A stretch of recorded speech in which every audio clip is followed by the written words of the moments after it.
à titre personnel, ce qui me pousse, c'est surtout que je n'envisageais pas un seul instant qu'après moi, il y ait le déluge, quoi.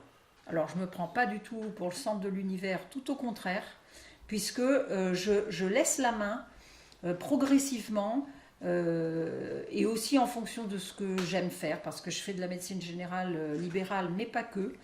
Et en fin de compte, ça permet de faire une transition en douceur et où la population sait qu'elle va jamais être brutalement abandonnée, si j'ose dire. Voilà. Et on se donne ces moyens-là, et je trouve ça vraiment passionnant. Je dirais même que la réalité a dépassé mes meilleurs espoirs.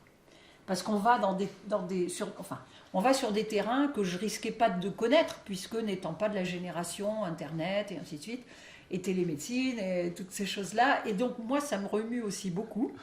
Et ça me maintient relativement jeune, si j'ose dire, et c'est une bonne chose. C'est ça, la désertification médicale, c'est pas une inquiétude, c'est juste un autre défi à relever, quoi. Oui, complètement. Enfin, moi, je l'ai ressenti comme ça. Mais on l'a aussi quand même beaucoup anticipé. Donc pour ma part, je l'ai anticipé en remuant un petit peu les habitudes de mes patients. Ça n'a pas été facile pour moi, mais sûrement quelque part encore moins facile pour eux. Parce qu'à un moment donné, on ne peut pas mentir aux gens et leur faire croire que rien ne va bouger jusqu'à la nuit des temps sous prétexte qu'il y a un médecin dans un village. Ça, c'est non. C'est même assez honteux de faire croire ça aux patients et de se le faire croire à soi-même. On n'obtient rien comme ça en claquant des doigts, bah tiens, il y a bien quelqu'un qui va venir s'installer là. Non. Par les temps qui courent, c'est juste pas possible. Ça, c'est sûr. Et en fait, on est assez fiers de voir que des jeunes ont véritablement envie de rester et de bosser ici, et que le projet, il se bâtit au fur et à mesure avec des nouvelles idées, avec des nouvelles énergies, avec des nouvelles technologies. Et pour moi, il n'y a pas 50 solutions, hein. Il n'y a que celle-là. Parce que être attractif sur le plan financier, c'est pas le credo des jeunes, hein. Contrairement à ce qu'on pourrait croire. Il y a peut-être eu une période où l'idée c'était de gagner du pognon en faisant ce métier. Non, non, c'est pas ça. Voilà.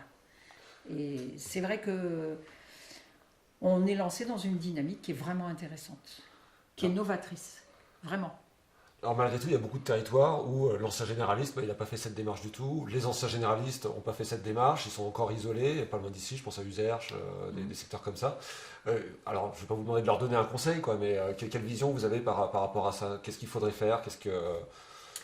Si vous voulez, il y a deux choses. Il y a que, personnellement, je suis, de par mon histoire personnelle, très attachée à ce territoire, qui est un territoire qui est quand même difficile et qui est assez caricatural dans sa façon d'être, si j'ose dire.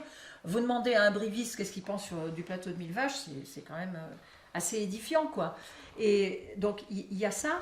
Et il y a aussi le fait que justement ce territoire, il est tellement caricatural dans ses difficultés, à nous de faire tomber un petit peu cette image, et à nous d'aller vraiment mouiller sa chemise, si j'ose dire, pour donner envie, quoi. Et oui, ça c'était pour moi quelque chose de vraiment important. Oui. Mais le médecin qui part à la retraite et qui n'a pas fait cette transition-là, le maire, il est désespéré. Il faut que ça vienne du médecin, sinon ça ne marchera pas. Je pense, honnêtement. Alors les médecins vont vous dire, oui, mais on est débordé de boulot, oui, mais on est tous débordés de boulot, quelque part. Et ensuite, peut-être que ça tient aussi à la façon dont je conçois le boulot. Alors c'est un métier, hein, mais à la fois, je suis fille de paysan, puis toute petite je voulais faire ce métier, ici. Donc, quelque part, j'ai toujours un enthousiasme qui est intact, quoi. Et l'aspect vocation, c'est vraiment important. C'est pour ça que j'enrage un peu de voir qu'avec ce fameux numerus clausus, vous avez des jeunes qui viennent là pour bachoter une année comme des dingues. Il y en a qui en ont un peu rien à faire et qui pensent qu'en effet, ça va être un job où on a la sécurité de l'emploi, si j'ose dire. Évidemment, des médecins, il en manque partout. Mais à la fois, il va y avoir aussi des jeunes qui vont vraiment vouloir faire ce métier, puis qui vont se faire rétamer au concours, alors que ça aurait fait d'excellents médecins. Donc ça, c'est quand même à réfléchir, à mon avis. Et vous, la méthode, c'est de former les jeunes ici pour qu'ils voient cette pratique et qu'ils l'adoptent finalement? Oui, alors ça demande déjà une démarche où on se montre tel qu'on est. Ça n'a pas l'air, mais on est des individualistes forcenés, les médecins, jusqu'à il n'y a pas si longtemps. Et j'ai découvert en même temps que j'ai pris des internes le bonheur de pouvoir échanger avec eux.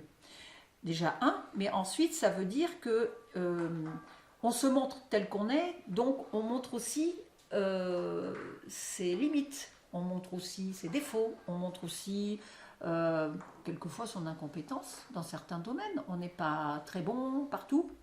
Et ça veut dire aussi que du coup, on fait confiance au regard du jeune et la relation, elle s'inscrit avec beaucoup de bienveillance. Les jeunes nous apportent des choses, une nouveauté, une fraîcheur, des connaissances qu'on ne prend pas forcément le temps d'aller chercher.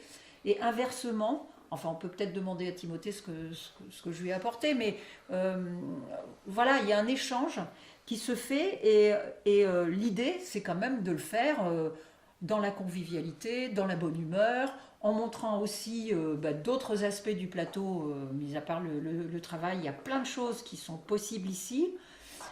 Et c'est vrai qu'on est décomplexé, je dirais. De par ce territoire, on est complètement décomplexé. Et là, voilà, si j'ose dire, on s'amuse beaucoup, quoi. On crée. Je prétends que peut-être les médecins qui partent en retraite sans rien avoir envisagé, peut-être qu'ils ne s'amusent pas tant que ça dans leur boulot. Peut-être qu'ils sont la tête dans le guidon. Certes, mais la vie, faut la savourer quand elle passe, quoi. Faut pas se trouver à 60 balais en n'ayant pas compris ce qui nous arrive. Ensuite, la retraite, c'est pas quand même quelque chose qui vous tombe dessus comme ça du jour au lendemain, quoi. Elle peut s'anticiper, elle peut se réfléchir, tout comme la mort d'ailleurs. Elle peut se travailler pour que ce soit un continuum agréable. Personnellement, je sais déjà très précisément ce que je vais faire de mon temps de retraite. Mais ça se fait en douceur et oui, et en accueillant des jeunes. Bon, encore faut-il avoir envie de les accueillir. Bon, vous avez des médecins, je ne suis pas sûre qu'ils soient aussi ouverts. Bon, après, je pense qu'ils n'ont pas non plus peut-être vraiment perçu le changement d'époque. Parce qu'effectivement, hein, un jour suit l'autre. Et moi, c'est vrai que j'ai décidé de ne pas mentir à mes patients et de me coltiner, si j'ose dire, ce changement de façon d'exercer. Je savais que je ne serais pas forcément comprise au départ, mais à l'arrivée, il y a une plus-value. Et les patients, curieusement, maintenant, ils trouvent ça tout naturel, que des jeunes arrivent. C'est pas du tout naturel en réalité. Mais c'est bien qu'ils le sentent tout naturel, parce que ça veut dire qu'on a amené les jeunes de façon naturelle. Et que maintenant, quand ils voient les jeunes médecins, très rares sont ceux qui vont râler ou trouver que le jeune, il ne connaît rien. Non, non, c'est pas du tout ça. Les gens ont l'habitude, parce qu'on les a habitués également.